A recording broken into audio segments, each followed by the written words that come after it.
Hi అండి. నిన్న టమాటా పచ్చడి చేయడం చూపించాను. టమాటా పచ్చడి చూసారా? నిన్న చేసి తాలింపు పెట్టి ఇలా వదిలేసాను అనమాట. నూనె అంతా ఈ రోజుకి ఇలా తేలింది. దీన్ని మనం ఏంటంటే జాడీలోకి మొత్తం కలుపుకునేలాగా ఎత్తి పెట్టేసుకోవాలి. ఇప్పుడు ఏంటంటే టమాటాలు అసలు సీజన్ కదా, అందుకని కొంచెం రేట్లు తక్కువగా ఉన్నప్పుడు మనం ఈ విధంగా పెట్టుకుంటే ఈ పచ్చడి ఇంచుమించుగా 3-4 నెలల వరకు మనం ఫ్రిడ్జ్లో పెట్టకపోయినా ఉంటుంది. ఎందుకంటే బాగా మనం వేయించే తర్వాత తగిన ఉప్పు, చింతపండు అన్నీ వేసుకుంటాం కాబట్టి తొందరగా పాడవదు. చూసారా? ఇలాంటి పచ్చళ్ళు పిల్లలకి చాలా ఇష్టంగా తింటారు. ఇంకొకటి ఏంటంటే అల్లం పచ్చడి. ఇది అల్లం అంటే 1/2 కేజీ అల్లం. ఇది నీట్గా శుభ్రంగా కడిగేసి నేను ముందు ఏంటంటే కొద్దిగా నూనె వేసి అందులో వేయించాను. తర్వాత చింతపండు మీకు అంటే ఇది 1/2 కేజీకి 150 గ్రాముల చింతపండు వేసాను అనమాట. 150 గ్రాములు చింతపండు, 1/2 కేజీ అల్లం. అంటే అది మనం తొక్కతో అంతా ఒలిచేస్తే మనకి మహా అయితే ఒక 25 గ్రాములు తగ్గుద్దేమో. అంటే 1/4 కేజీకి తక్కువగాను కొద్దిగా. దాంట్లో నేను ఈ రెండింటిని కలిపి కొంచెం ఇలా వేయించాను. ఎందుకంటే తడి అన్నం ఉంటే పోతుందని వేయించి పెట్టుకున్నా.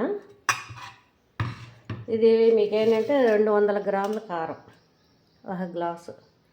ఇది కూడా ఇందులో వేసేస్తున్నాను. ఏంటంటే ఇది ముందే వేయొద్దు, మీకు చూపిద్దామని అనుకున్నాను కానీ ముందు వేయొద్దు.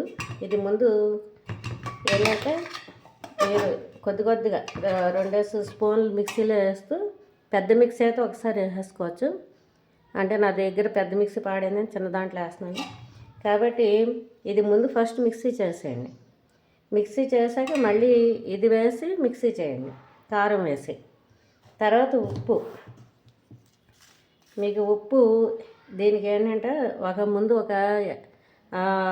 అంటే 25 గ్రాములు వేయండి. 25 గ్రాములు అంటే ఇలాంటి స్పూన్ తోటి ఇలా ఇందులో వేసేసుకోవచ్చు. ఇప్పుడు అది అలాగా. ఇది కూడా ఏంటంటే ఎండబెట్టి, రాతి ఉప్పుని ఎండబెట్టి పొడి చేసి పెట్టుకున్నదనమాట. ముందు జస్ట్ అలాగే 2 స్పూన్లు ఇలాంటి గుంట స్పూన్ తీసుకుని 2 స్పూన్లు వేసుకోండి మిక్సీ చేసేటప్పుడు. తర్వాత బెల్లం, నేను బెల్లం ఇది కూడా వీడియో పెట్టాను. బెల్లం అంటే మనం కుండ బెల్లం తెచ్చుకుంటే దాన్ని ముందుగా ఇలా పొడి చేసేసుకుని బాటిల్స్లో పెట్టుకుంటే ఎలాంటి సిచ్యువేషన్స్లో మళ్ళీ దాన్ని పని కట్టుకుని మనం గీక్కుంటూ కూర్చోవాల్సిన అవసరం ఉండదు. ఇలా పొడి చేసి పెట్టుకోవడం వల్ల మనకి ఇది అవుతుంది అన్నమాట. అయితే ఇప్పుడు 1/2 కేజీ కదా, నేను 100 గ్రాములు బెల్లం వేస్తున్నాను. 100 గ్రాముల బెల్లం అంటే మీకు 100-150 గ్రాముల వరకు వేసుకోవచ్చు. చూడండి, ఇలాగా పిల్లలకి చాలా ఇష్టంగా తింటారు ఈ పచ్చడి. చిన్నపిల్లలకి టిఫిన్స్లోనూ మీరు ఎప్పుడైనా సరే బయట నుంచి ఏమైనా టిఫిన్ తెచ్చినా ఆ బయట పచ్చళ్ళు పెట్టకండి. అవి ఎన్ని రకాల నూనెలతో వేస్తారో తెలియదు. కాబట్టి మనం ఏంటంటే ఇలా పొడి చేసుకున్న దాంతో ఇలా పొడి చూడండి 2.5 స్పూన్లు వేసాను.